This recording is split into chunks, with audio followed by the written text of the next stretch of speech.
चतुर्थी की पूजन में जो आप आखा दाना रखते हो, गेहूं वगैरह कुछ भी जो भी रखते हो, उसकी बड़ी महत्वता होती है महाराज। यहाँ तक कहा गया है, चतुर्थी की कथा तो आप लोग पढ़ते होंगे, जो लोग पढ़ते हैं उनको मालूम होगा। चतुर्थी की कथा में लिखा है, चौथ माता के व्रत में वर्णन किया गया है कि वो आखा दाना जो रखा जाता है, मान लो कोई जरूरी काम होता है तभी आखा दाना को रखा जाता है, संभाल के रखते हैं कि हम इस काम के लिए जा रहे हैं और हमारा ये कार्य सफल होना चाहिए। तो जिसने चतुर्थी का व्रत करा है, जिसने चंद्रदेव का पूजन करा, चतुर्थी का व्रत करा, वो गणेश जी से विनती करके वहां से 2-4 आखा दाना उठा ले, और जो व्यक्ति का काम अटक रहा है अपने ही घर का, पर दूसरे कुल को नहीं देना, अपने कुल के अंतर्गत जो काम अटक रहा है उसकी जेब में, उसके पल्लू में उस चीज को रख दिया जाए। तो चतुर्थी जो अगली आती है, जैसे आप महीने की करते हो तो महीने की, और आप जैसे करते हो कि 4 अलग बड़ी बड़ी चतुर्थी करते हो तो उसके अनुसार आपका कार्य सिद्ध होता ही है। उस आखे दाने का इतना महत्व होता है क्योंकि चतुर्थी का व्रत करने वाली माता जब व्रत करती है तो स्वयं चतुर्थी की कथा में लिखा हुआ है कि पार्वती जी गणेश जी से चतुर्थी की कथा बचवाती।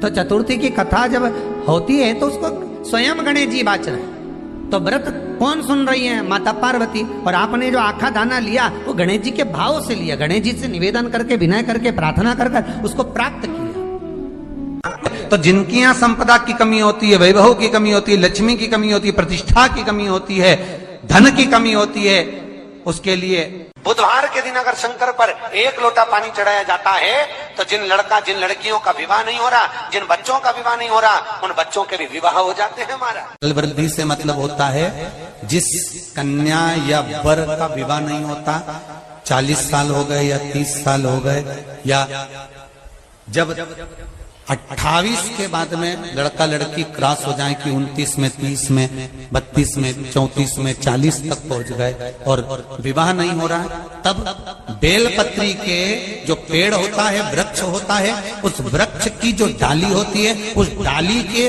मनकों से जो माला बनती है, बाजार में भी मिल जाती है बेल की माला, उस माला को भगवान शंकर को समर्पित कर कर बेलपत्री के वृक्ष के नीचे बैठ कर भगवान शंकर का पंचाक्षर मंत्र का जाप करना है। कौन सा मंत्र है?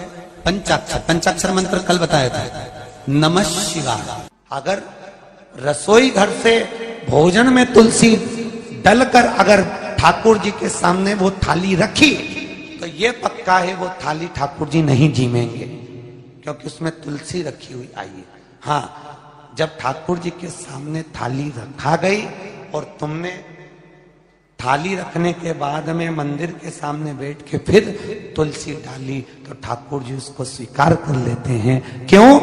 क्योंकि 33 करोड़ देवी देवता एक जगह पर विराजमान हैं। जब हम थाली रखते हैं, प्रथम देव उस भाग को ग्रहण कर ले। जब तक तुलसी डालते हैं, प्रथम देव अपनी दृष्टि हटा लेते हैं।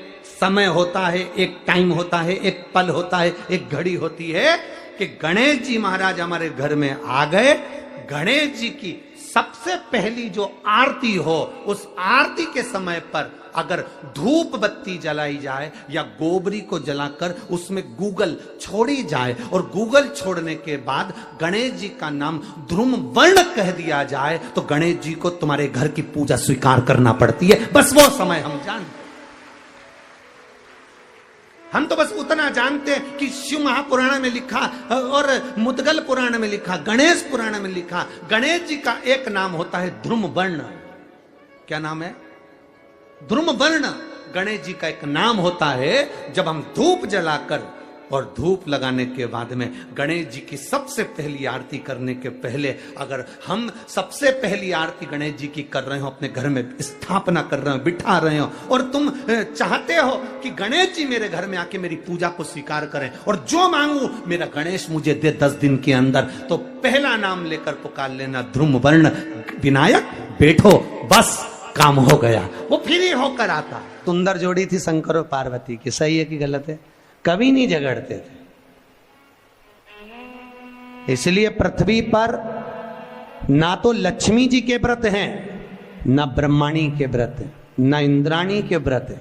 अगर पूरी पृथ्वी पर सबसे ज्यादा व्रत किसके हैं? माता पार्वती। तीज का व्रत किसका? पार्वती का। चतुर्थी का व्रत किसका?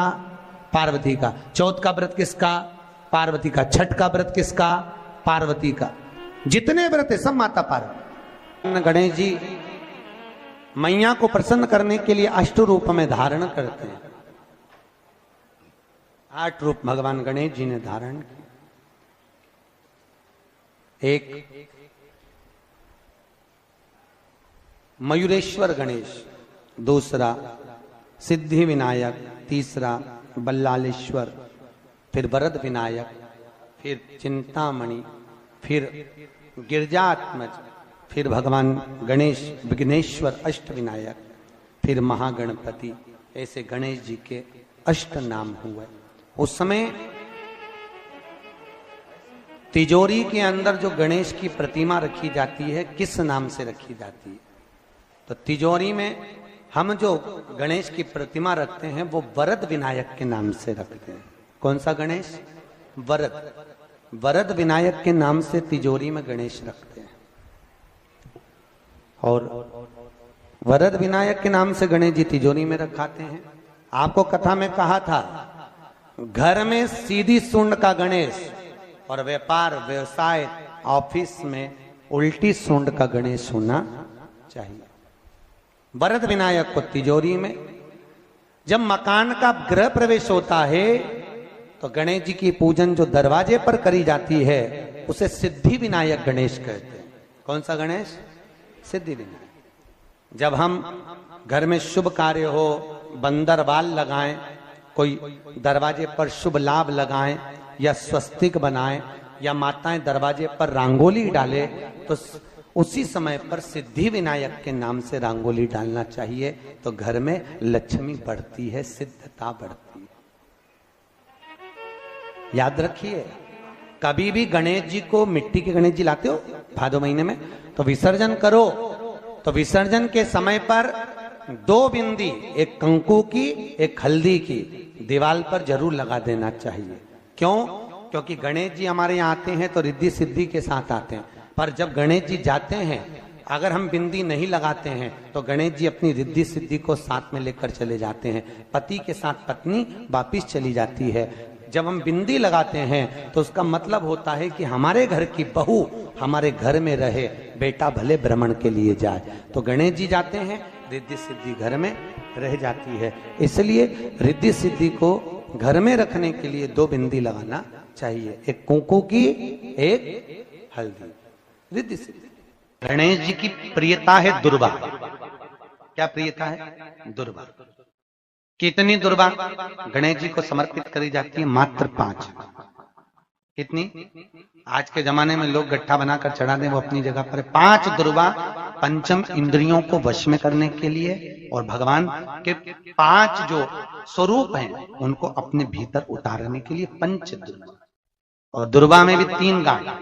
जब दुर्वा समर्पित करी जाती है तो उसमें नीचे दुर्वा की डंडी पर गांठ रहती है, 3 छोटी छोटी गांठें होना चाहिए। चतुर्थी का जो व्रत करने वाली होती हैं, जो चतुर्थी का पूजन करने वाली होती हैं, उनके भीतर का एक भाव होता है कि जैसे ही शाम का समय आए चंद्रदेव का पूजन करें। चंद्र जब प्रकट हो जाए, कलश भर लिया, उसके नीचे आखा दाना रख दिया, चावल गेहूं जो भी आप रखते हो पूजन के लिए, ऊपर पात्र आदि रख दिया, जलाशय, फिर अपन ने घी का दिया लगाकर पूजन भी कर ली। तो जो चतुर्थी का पूजन करने वाली होती है, जो चतुर्थी का नियम व्रत धारण करने वाली होती हैं, बड़ी बड़ी चतुर्थियां करती हैं या उसका नियम धारण करती हैं, तो चतुर्थी का जो पूजन करती हैं वो किस चीज के लिए होता है? केवल संतान, पुत्र, परिवार, हमारा कुटुंब, हम जिस कुल में हैं, हमारा कुल वैभव की ओर बढ़े, संपदा की ओर बढ़े और उसकी आयु बढ़े,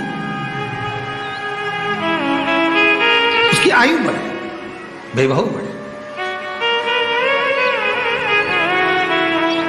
बहुत ध्यान दीजिएगा महाराज। चतुर्थी की पूजन में जो आप आखा दाना रखते हो, गेहूं वगैरह कुछ भी जो रखते हो, उसकी बड़ी महत्वता होती है महाराज। यहां तक कहा गया है, चतुर्थी की कथा तो आप लोग पढ़ते होंगे, जो लोग पढ़ते हैं उनको मालूम होगा। चतुर्थी की कथा में लिखा है,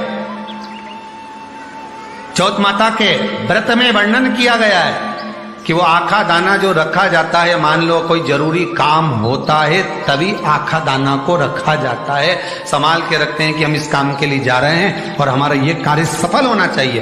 तो जिसने चतुर्थी का व्रत करा है, जिसने चंद्रदेव का पूजन करा, चतुर्थी का व्रत करा, वो गणेश जी से विनती करके वहां से 2-4 आखा दाना उठा ले, और जो व्यक्ति का काम अटक रहा है अपने ही घर का, पर दूसरे कुल को नहीं देना, अपने ही कुल के अंतर्गत जो काम अटक रहा है उसकी जेब में, उसके पल्लू में उस चीज को रख दिया जाए, तो चतुर्थी जो अगली आती है, जैसे आप महीने की करते हो तो महीने की, और आप जैसे करते हो कि 4 अलग बड़ी बड़ी चतुर्थी करते हो, तो उसके अनुसार आपका कार्य सिद्ध होता ही है। उस आखे दाने का इतना महत्व होता है क्योंकि चतुर्थी का व्रत करने वाली माता जब व्रत करती है तो स्वयं चतुर्थी की कथा में लिखा हुआ है कि पार्वती जी गणेश जी से चतुर्थी की कथा बचवाती।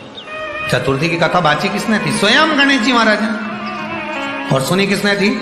माता पार्वती। बाचने वाले गणेश जी थे, सुनने वाली माता पार्वती थी। तो चतुर्थी की कथा जब होती है तो उसको स्वयं गणेश जी बाच रहे हैं, तो व्रत कौन सुन रही है? माता पार्वती। और आपने जो आखा दाना लिया वो गणेश जी के भाव से लिया, गणेश जी से निवेदन करके, विनय करके, प्रार्थना कर उसको प्राप्त किया। जितने आस्था चैनल पर कथा सुन रहे हो, जितने फेसबुक और यूट्यूब पर सुन रहे हो, और जितने इस छत्तीसगढ़ की पावन धरा पर बैठकर सुन रहे हो, बहुत सावधानी से सुनना। एक छोटा सा कपूर का टुकड़ा जब आरती में जलाया जाता है तो ये कपूर क्यों जलाते हैं? इस कपूर का महत्व क्या है? इस कपूर का कारण क्या है? ये कपूर है कौन जिसको हम आरती में जलाते हैं?